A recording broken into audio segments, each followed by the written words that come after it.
મિત્રો, સૌરાષ્ટ્રની સંસ્કૃતિની ઓળખ એવા તરણેતરના મેળાનો પ્રારંભ થઈ ચૂક્યો છે, તો આપણે એના 10 મોસ્ટ ટાઈમ મુદ્દાઓ જોઈએ. આ મેળો ભાદરવા સુદ ત્રીજથી છઠ સુધી એટલે કે 4 દિવસ સુધી યોજાય છે.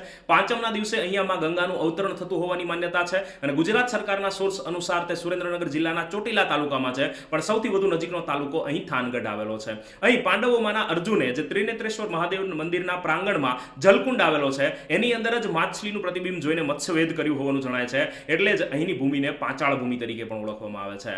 આ મેળાનું મુખ્ય આકર્ષણ છે ભાતીગળ ભરત ભરેલી રંગબેરંગી છત્રીઓ અને બનેવી બજાર પણ અહીંનું આકર્ષણ છે. ગ્રામીણ ઓલિમ્પિક પણ અહીંનું મુખ્ય આકર્ષણ છે અને આ વખતે 2024માં લોક સંસ્કૃતિ અને લોક કળા સાથે જોડાયેલી પરંપરાગત 24 સ્પર્ધાઓનું પણ પ્રથમ વખત આયોજન થઈ રહ્યું છે. થાનગઢ અને જે તરણેતર છે એક સમય લખતરની હુકુમત નીચે હતું, તો લખતરના રાજવી કરણસિંહજીએ 1902માં આ મંદિરનો જીર્ણોદ્ધાર કરાયો હતો પોતાના દીકરી કરણબાના સ્મરણાર્થે. તો આવી મોસ્ટ ટાઈમની માહિતી મેળવતા રહેવા માટે અમારી સાથે જોડાયેલા રહો. જય